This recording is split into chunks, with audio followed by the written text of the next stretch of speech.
In this video, we'll talk about quadratic functions. A quadratic function is any function that can be written in the form f of x equals ax squared plus bx plus c. The graph of a quadratic function is a parabola.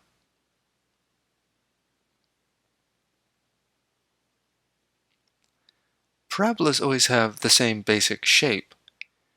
In particular, they have what we call a vertex, and they're symmetric about what we call the axis of symmetry, which is this line down the middle. It's called an axis of symmetry because to the right of that axis of symmetry is the mirror image of what's to the left of the axis of symmetry. The vertex is the base point of the parabola. It's where the left side meets the right side. Also important parts are the intercepts. The x-intercepts are where the parabola intersects the x-axis, and the y-intercept is where the parabola intersects the y-axis.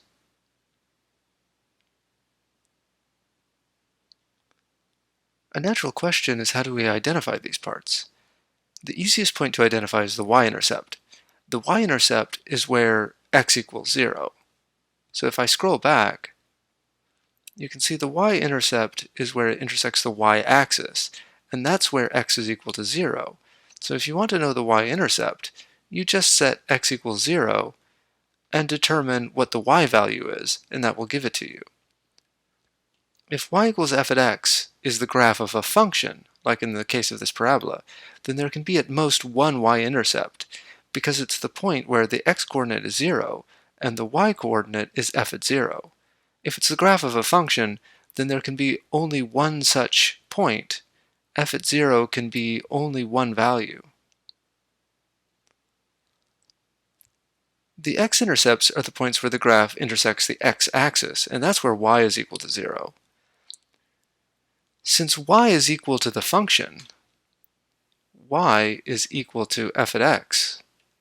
And since we know that f at x is equal to ax squared plus bx plus c, the x-intercepts are the places where ax squared plus bx plus c is equal to 0.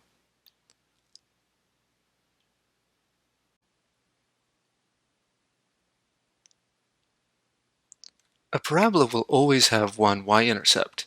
The domain of a quadratic function is the set of all real numbers, from minus infinity to infinity. And because of that, it's always true that any parabola will necessarily intersect the y-axis. So there will always be a y-intercept, a point having the form 0, f at 0.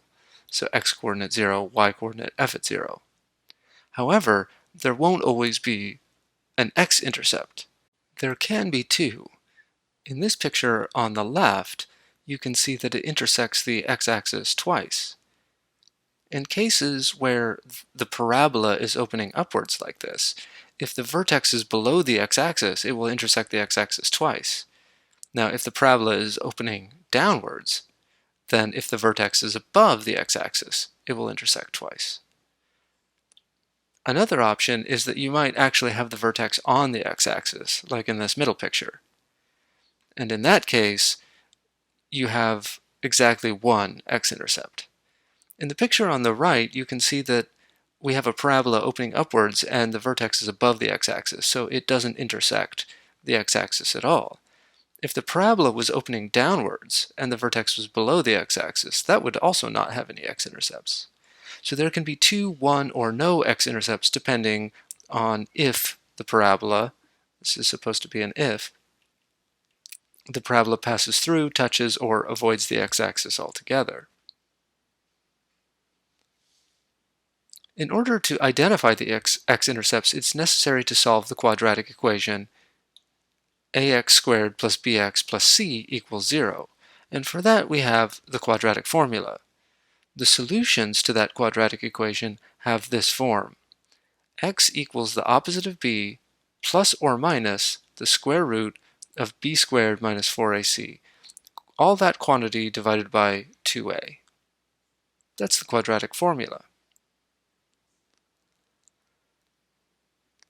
If b squared minus 4ac is greater than 0, so it's a positive number greater than 0, then the square root of that, or radical b squared minus 4ac, is the positive square root. It's a positive number.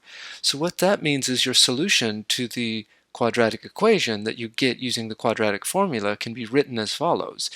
You have minus b plus or minus the square root of b squared minus 4ac. And that's just some positive number. And all of this quantity is divided by 2a. So you can break this apart into two terms. So you have the first term, which is minus b over 2a, which is this term right here. And then you have this term, the square root of b squared minus 4ac. That's this one right here. And in both cases, we have them over 2a. Actually, let me just shade this one in as 2a. Maybe I should make that one 2a as well. So let's just shade it in a little bit differently. So that minus sign is part of the negative b. This negative sign goes to the b. It's that right there. And then we have that plus or minus right here. Plus or minus is that. Now, why did I go to all of this trouble? So what you can see is that there are two x-intercepts in the case where this term, b squared minus 4ac, is a positive number. If it's positive, then you'll have minus b over 2a plus or minus this quantity right here, the square root of b squared minus 4ac over 2a. So if you add it, you get one x-intercept, and then if you subtract it, you get the other. So that's why you have two. This term minus b over 2a, that's right in the middle. So that's right here, minus b over 2a. And then if you add this term, you move to the right a certain distance, and if you subtract it, you move to the left. Well, that is if a is positive. And it is in this picture. In this picture, a is positive because the parabola is opening upwards. So, but you can see that this length right here is the square root of b squared minus 4ac divided by 2a. That's this length right here. So let's use a different color. So this color, that length right there is this length. So this one, length equals the square root of b squared minus 4ac over 2a. Now, since it's length, I'm assuming that it's positive, but everything here is positive. This radical gives you the positive square root, and this parabola is opening upwards, and that means that a is a positive number. This length over here is also the same.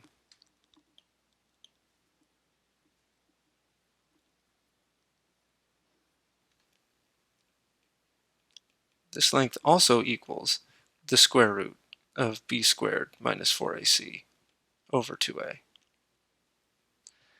So that's why there are two intercepts. You move to the right by a certain distance, and you move to the left by a certain distance. And then you get two x-intercepts. If this quantity b squared minus 4ac is actually equal to 0, then the square root of b squared minus 4ac is, well, no, it's not a positive number. It is 0. It is 0. So that means that this term goes away. So you have minus b over 2a plus or minus 0 over 2a. But of course, that's just 0. So you just end up with minus b over 2a. So that means that this point right here has x-coordinate minus b over 2a. And that shouldn't really surprise us because that was the thing right in the middle on the previous picture. If you look, minus b over 2a was right between those two x-intercepts. It's right between those two x-intercepts. It's right in the middle. What does that mean? That means that this is actually the axis of symmetry. The vertex has x-coordinate minus b over 2a. And here we see that the vertex is right on the origin. And that's because this thing underneath the radical is 0. So when you use the quadratic formula to solve the equation ax squared plus bx plus c equals 0, you get x is equal to minus b plus or minus 0 over 2a. So you just end up with one solution, and that's the one x-intercept. If b squared minus 4ac is negative, then this isn't a real number. There is no real number, which is the square root of b squared minus 4ac. So that means x is not a real number. And that corresponds to the graph not intersecting the x-axis at all. Now, we'll revisit this idea. If b squared minus 4ac is a negative number, that means that the radical of b squared minus 4ac isn't a real number, but it turns out it's not a meaningless quantity. We'll revisit this at the end of this video. The axis of symmetry is the line x equals minus b over 2a. We already mentioned that, but that's this line right in the middle. And it's easy to see from the quadratic formula because, at least if you have a parabola which intersects twice, like in this picture, x minus b over 2a, x equals minus b over 2a is right in the middle. It's midway between the x-intercepts, here and here. These are the lengths that we were describing as the square root of b squared minus 4ac over 2a. So this value, x equals minus b over 2a, is right in the middle of the parabola. And so that's why this is the axis of symmetry. X equals minus b over 2a. Since the axis of symmetry is this line, x equals minus b over 2a, that is the x-coordinate of the vertex. How do you find the y-coordinate? Well, you simply evaluate your quadratic function. So y is equal to f at x, which we know is ax squared plus bx plus c. So we have a formula here. So once you know the value of x, you just simply take this value of x, and you just plug it in right there for x. And if you do that, you'll get that y is equal to c minus b squared over 4a, which is also equal to this quantity here, which is the opposite of b squared minus 4ac over 4a. Now, I just wrote it like this so that way you can see that b squared minus 4ac over here. If you're trying to compute it, it would be easier probably to remember this formula, or in fact just to compute it directly. If you know what the x value is, just plug that x value in here and compute it directly, rather than try to remember the formula. This brings us to what we call the standard form of a quadratic function. The standard form is what you see here. F at x equals a times the quantity x minus h squared plus k. H and k are the coordinates of the vertex in this case. So we know what h is. H is minus b over 2a. And we also know what k is. So h is the x-coordinate, so if you want to compute k, just evaluate f at that h-coordinate. Like I said, you can use a formula, but it's usually easier just to compute it directly. So this standard form, y equals a times the quantity x minus h squared plus k, is obtained from y equals a times x squared by translating it h units horizontally and k units vertically. So if you look at this picture here, we have first y equals x squared, which is our base function. It's the member of our toolkit, y equals x squared. In order to get from y equals x squared to y equals a times x squared, you have to scale it. So if a is bigger than 1 in size, so if the absolute value of a is bigger than 1, what that means is that your parabola is getting larger in size faster. So let's consider these pictures here where the parabola is opening upwards. So now if a is positive, that means that your parabola is opening upwards. So if a is bigger than 1, what that means is you're taking x squared and you're multiplying it by something larger. So that means the value of your parabola for any given x is going to be larger. So if I look at any particular x over here, y equals x squared will be one value, and then a times x squared will be higher up. So if you're multiplying by a number which is bigger than 1, your parabola is growing larger faster, which means that it's more narrow. If, on the other hand, a is between 0 and 1, we're assuming that it's a positive number. If it's between 0 and 1, then that's going to make your y values smaller. So your parabola will be growing larger at a slower rate. So if you multiplied by 1/2, for example, then the parabola would be wider because it's growing larger at a slower rate. So we start with y equals x squared, and then we multiply it by a to get this parabola. And then what you do is you imagine that this is a solid parabola, and you grab it by the vertex, you shift it to the right by h units, and you shift it up by k units, where h comma k is the vertex of your parabola. So right here, this point right there has coordinates h comma k. So this is the vertex. It's the vertex of your final parabola. Now, if h is negative, then you actually go to the left. So I'm assuming that h is positive here and k is positive. If h is negative, then you move to the left. If k is negative, then you move it down. H is your x-coordinate. So it tells you how far you move to the right or left. And k is your y-coordinate, so that tells you how far you move up or down. Let's rewrite the quadratic function given here in standard form. So let me just remind you that standard form is what you see here. This is standard form.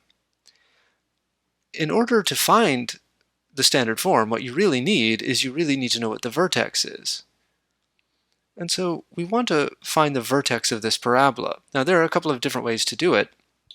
One way, of course, to do it is to just use the formula. So we know, let me just write down what standard form is so we don't forget. Standard form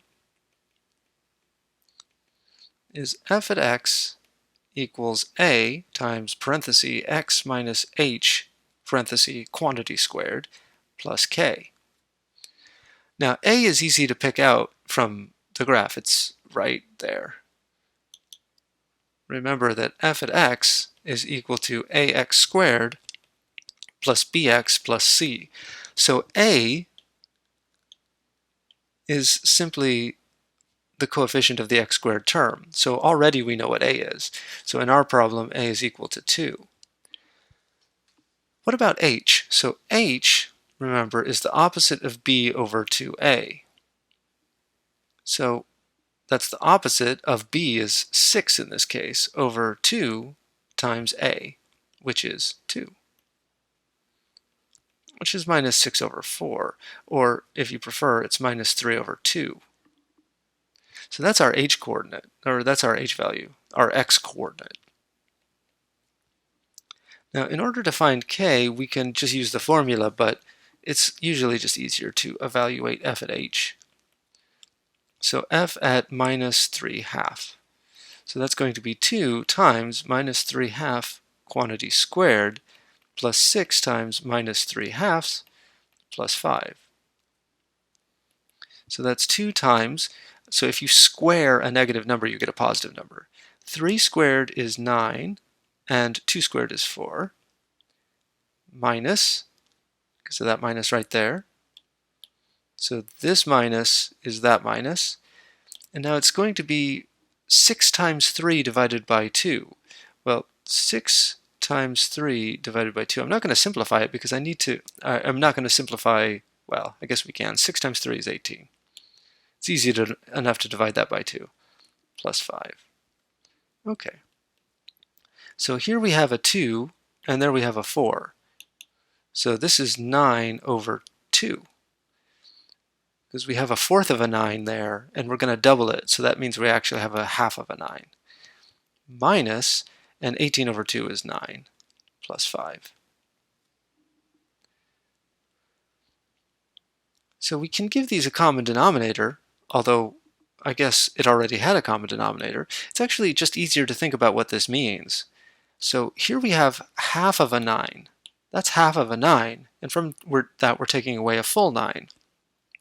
So it might be easier to think about it the other way. If you take a 9 and you remove half of a 9 from it, you're going to have half of that 9 left. So that means that this is going to be 9 halves. But the minus sign is in front of the larger number, so it's going to be negative plus 5. Minus 9 over 2.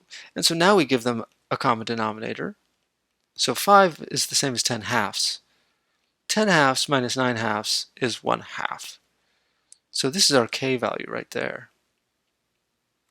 So that means our answer is f at x equals a, which is 2 times x minus h, so minus and minus is plus, 3 halves squared, plus k, 1 half. And that's our answer.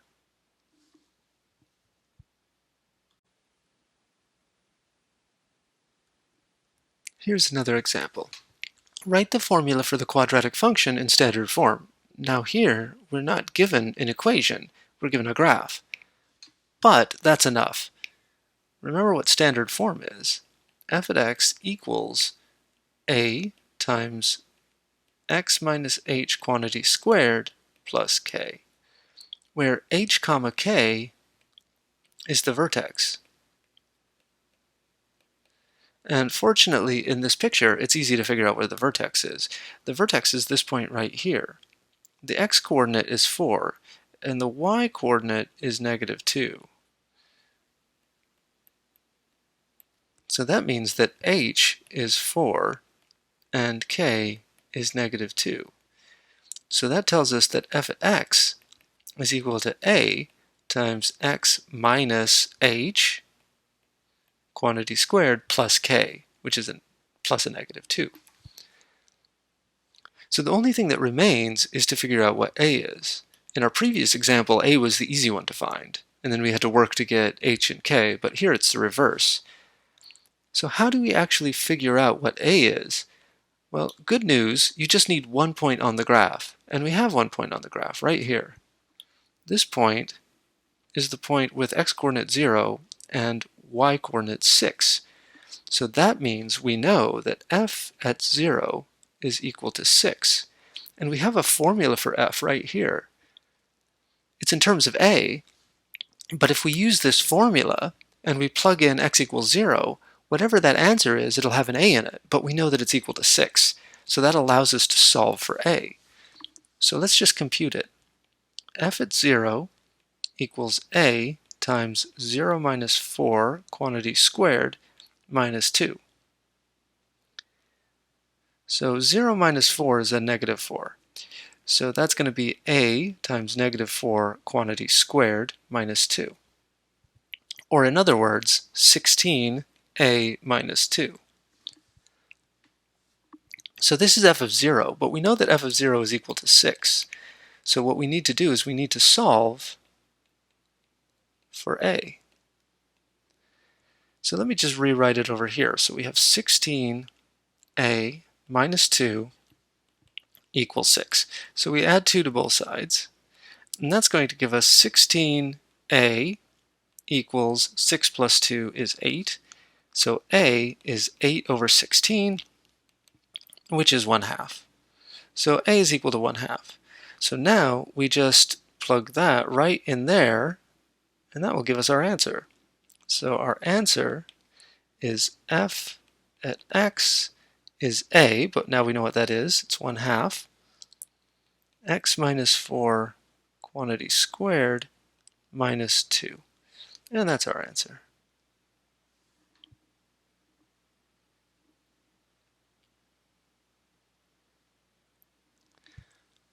One of the uses of the vertex is that it helps you determine the range of a quadratic function. In particular, it helps you determine the absolute maximum or the absolute minimum. If a is a positive number, so here we've written our parabola in standard form, a times x minus h quantity squared plus k. where, as you can see, h and k are the coordinates of the vertex. So it's h comma k. If a is positive, that means your parabola opens upward like this. In particular, if it opens upward, it continues up forever. So there is no absolute maximum, but there is definitely an absolute minimum.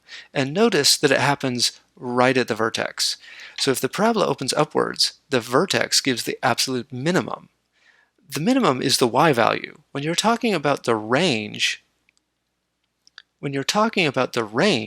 you're asking about the available y values. And you'll notice I can't have any y's below k, but I can have k and I can have anything above it. So I can have anything at k or above it.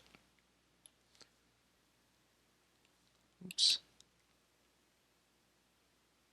So it can just keep going like that. But we include k because k is actually achieved. If you plug in h, you get k. F at h equals k. But you can't get anything smaller. So that means if the parabola opens upwards, the vertex gives you the absolute minimum. The minimum value is k. So that means the range is all numbers starting at k and including k and going up to infinity. There is no absolute maximum, but there is a minimum. There is an absolute minimum, which is k. And it happens at x equals h. If a is negative, then the parabola opens downwards. So in this case, you have an absolute maximum. And notice that absolute maximum is at the vertex. The largest value you can get is k. F at h is k. So that means that you have an absolute maximum value. The absolute maximum value is k, and it happens at x equals h. So the range is all of these k's, well, all of these y values from k down. So the way we write that is we say it's negative infinity to k. You always write the smaller thing first.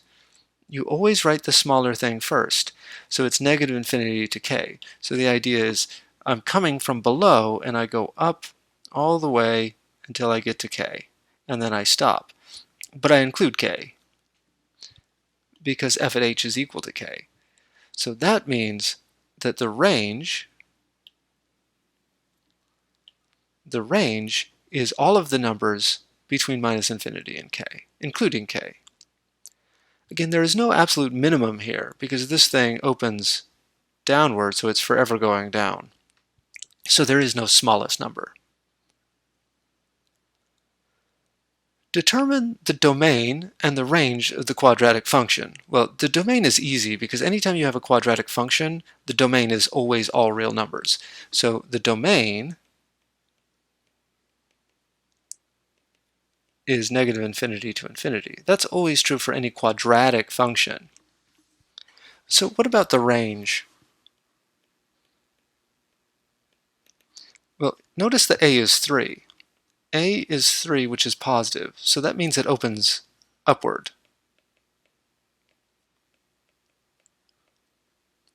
So that means that the range is going to have the form k comma infinity. You just have to figure out what k is. This is the y-coordinate of the vertex. So let's figure out what the coordinates are of the vertex. So how do you do that? Well, we have a formula for it. So the coordinates of the vertex, of course, are h comma k. And h was the opposite of b over 2a, which is the opposite. B is this number right here, negative 24. Now, it might look like I included the x, but it's just the minus 24. So it's the opposite of b over 2 times a, which is 3. So that's our b. It's the opposite of b. So b is a negative number. So the opposite of a negative number is going to give you a positive number, which is 24. Now the denominator is 2 times a. A is this 3, so it's going to be 6. 24 divided by 6 is 4. So that's h. What we're really interested in, though, is k. So k is the y value corresponding to the x value h. So k is f at 4. So you just plug it in. So it's going to be 3 times 4 quantity squared minus 24 times 4 plus 46, which is going to involve a little bit of arithmetic, but I think we can probably just about do that. So this is going to be, so 4 times itself is 16. So 16 times 3 is, 6 times 3 is 8, and 3 times 1 plus 1 is 4, is 48. So this term right here is 48. And 24 times 4, 4 times 4 is 16, and then we have 4 times 2 is 8, plus 1 is 9, 96. So this one is 96. So we're going to have 48 minus 96 plus 46. Now, it's probably easier to add these two together first. So 48 plus 46, 8, 9, 10, 11, 12, 13, 14. 4 plus 4 plus 1 is 9, is 94. So we end up with 94 minus 96, which is negative 2. So this is our k value. A little bit of computation there. But so that means our range is negative 2 to infinity, like so. Let's do another example. Determine the domain and range of this quadratic function. Well, the domain again is everything. So the domain, for any quadratic function, that will be the case. And what about the range? Well, notice that a is equal to negative 2, which is negative. And that means it opens downward.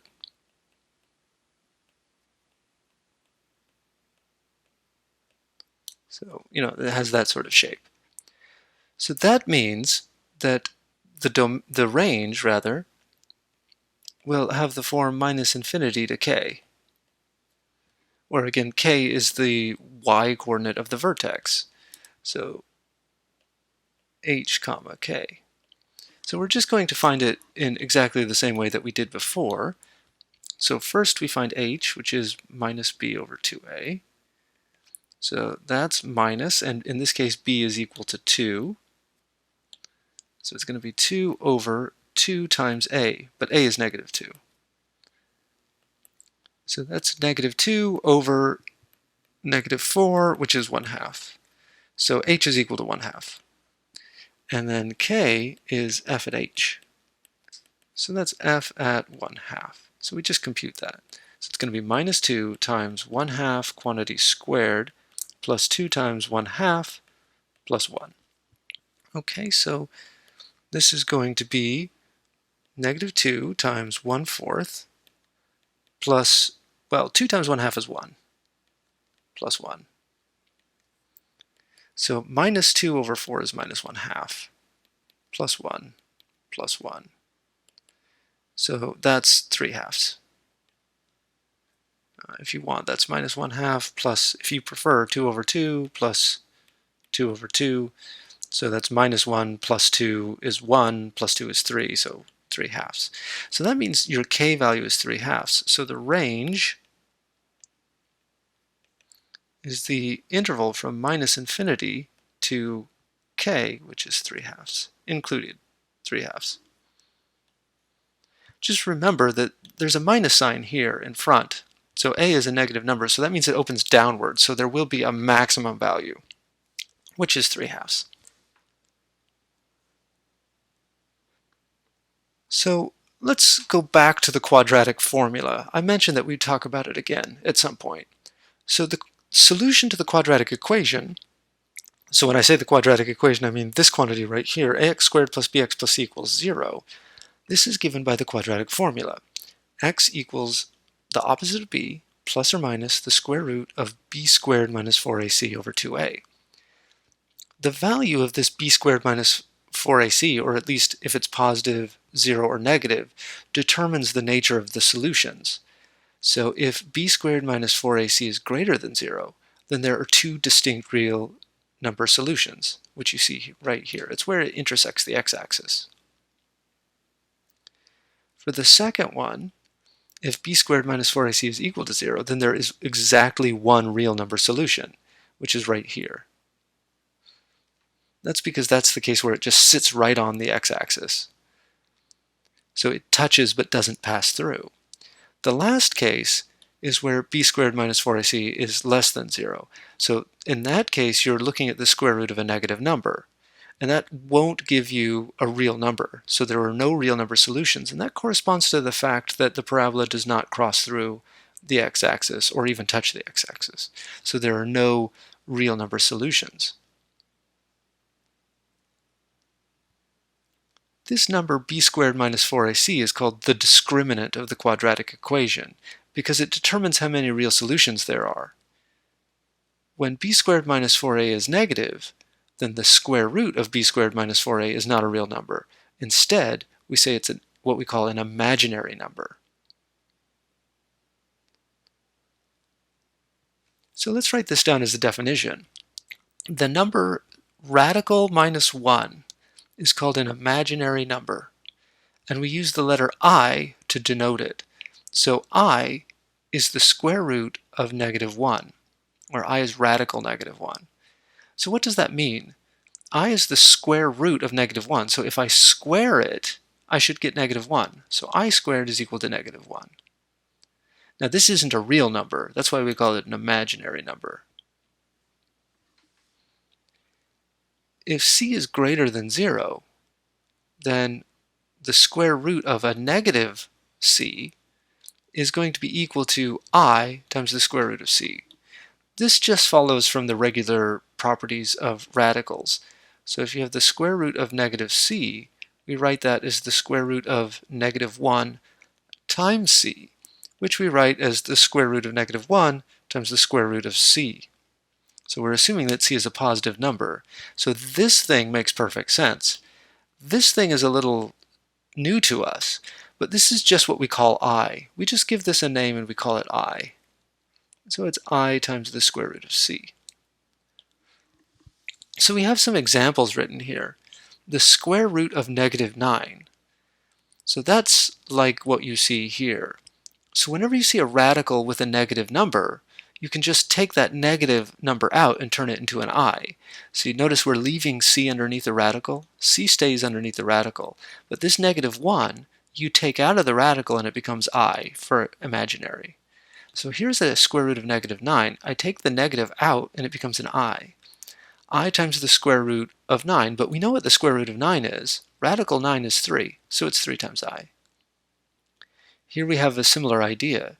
Radical negative 25. So take the minus sign out and it becomes an I. And then it's I times the square root of c. Well, c is 25. The square root of 25 is 5. So 5i. Remember, this radical means the positive square root. So here it's radical negative 64. So you take the negative out and it becomes I times radical 64, but the positive square root of 64 is 8i. Now all of these were perfect squares, but that doesn't have to be the case. Here's radical negative 13.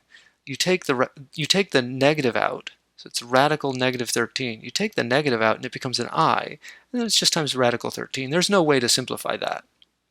13 is a prime number.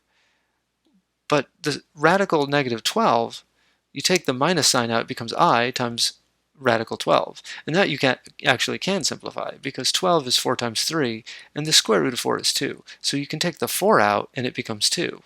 So just like how you take the 4 out of the radical and it becomes 2, when you take the negative sign out, it becomes I. Because I is radical negative 1, by definition. So let's use this to solve the quadratic equation that you see here. X squared minus 4x plus 5 is equal to 0. We're just going to use the quadratic formula like we normally would. X is equal to the opposite of b, so it's the opposite of b, but b is negative 4, plus or minus the square root of b squared, negative 4 squared, plus 4 times a times c. And all of this is divided by 2a. So the opposite of negative 4 is a positive 4. Plus or minus the square root. Negative 4 quantity squared is 16, plus 4 times 1 times 5 is 20.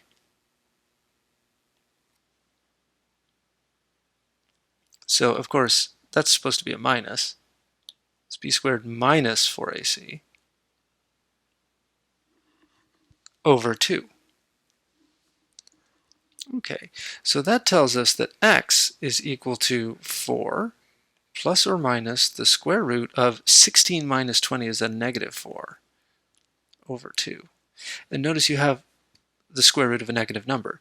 Again, this won't be a real number. This will be what we call an imaginary number. So this is going to be equal to 4 plus or minus, you take the minus sign out and it becomes an I times the square root of 4 over 2.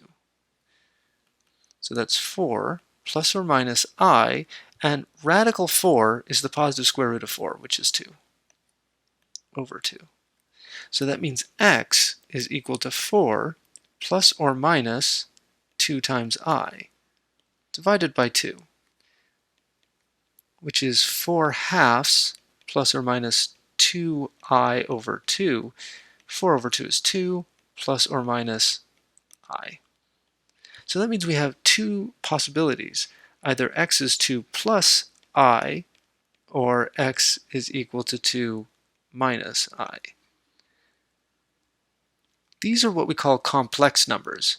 A complex number is what you get when you take a real number and add an imaginary number to it, or a real number and subtract an imaginary number. So if you have two parts like this, a real and an imaginary, we call it a complex number. And we've got that written here. 2 plus I is a complex number. So in general, if a and b are both real numbers, then a plus bi is known as a complex number. So a is real, b is real, so b times I is imaginary.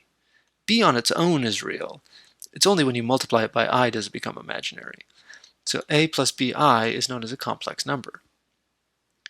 A quadratic equation of this form, ax squared plus bx plus c equals 0, will always have solutions that fall into exactly one of these following categories.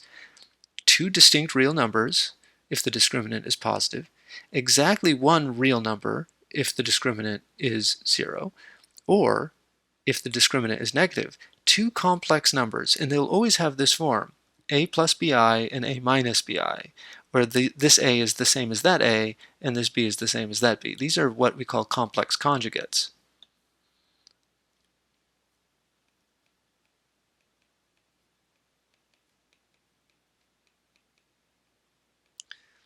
And if you have one complex solution, you'll always have a second one following this pattern.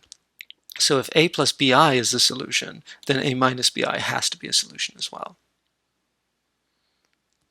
Let's do another example. So solve this equation, x squared plus 2x plus 3 equals 0. So we're just going to do it the same way. X equals the opposite of b plus or minus the square root of b squared minus 4 times a times c divided by 2 times a. So that's minus 2 plus or minus the square root of 2 squared is 4 minus 4 times 1 times 3 is 12 divided by 2. So let's just simplify this. Minus 2 plus or minus the square root of 4 minus 12 is negative 8 over 2. So that's minus 2 plus or minus this minus sign there. I'm going to take that out, and that's going to become my I. It's the square root of 8 over 2, which is minus 2 plus or minus I times 8 is 4 times 2. So you can take that 4 out, and it becomes the square root of 4. So it's minus 2 plus or minus I times 2 square roots of 2. And all of this is divided by 2. So I can just divide every term by 2. So there's a 2 and there's a 2, and I'm going to divide it by that 2. So I'm just going to end up with minus 1 plus or minus I times the square root of 2. And there are your two answers. So as you can see, we have x equals minus 1 plus I square root of 2, and x equals minus 1 minus I square root of 2. So you always have this a plus ib and a minus ib. These are complex conjugates. Let's do another one. So this time we want to solve 4x squared minus 4x plus 5 equals 0. We're going to do it the same way. We're going to use the quadratic formula. So x is equal to the opposite of b, which is negative 4, plus or minus, and then we need a radical, and then it's going to be b squared, which is negative 4 squared, minus 4 times a times c. And all of this divided by 2 times a. All right. So there's some simplification we can do here. So this is going to be equal to, so the opposite of negative 4 is positive 4. So it's going to be 4 plus or minus the square root of negative 4 quantity squared. Negative 4 times negative 4 is positive 16. Minus, and actually rather than multiply this out, I'm just going to multiply the 4 and the 4 here. So that's another 16. 16 times 5. If we wanted to, 5 times 4 is 20, times 4 is 80. But actually, what I'm going to do is I'm going to factor out that 16 because it's 4 squared. In the denominator, we have 2 times 4. I'm actually just going to leave it as 2 times 4 for right now. So in the numerator, we have 4 plus or minus, and then what have we got here? So we've got the square root, and notice that there's a 16 here and a 16 here. So I'm going to factor out that 16. So it's going to be 16 times 1 minus 5. And all of this is divided by 2 times 4. This 16 is 4 squared. So if I take that out of the radical, I'm going to have 4 plus or minus 4 times the square root of 1 minus 5, which is negative 4, divided by 2 times 4. So this is why I didn't ever bother simplifying that, because there's a 4 here and a 4 here, and I'm just going to divide by that 4. So what am I going to end up with? I have that x is equal to 1 plus or minus the square root of minus 4 over 2. Now this thing, you take the minus sign out of the radical and it becomes I, so it's 1 plus or minus I times the square root of 4, all over 2, which is 1 plus or minus I times 2 over 2. So what does that tell us? That tells us that x is equal to 1/2 plus or minus I times 2 over 2. And those 2's cancel. So we're just left with 1/2 plus or minus I. So our solutions are x equals 1/2 plus I and x equals 1/2 minus I, like so.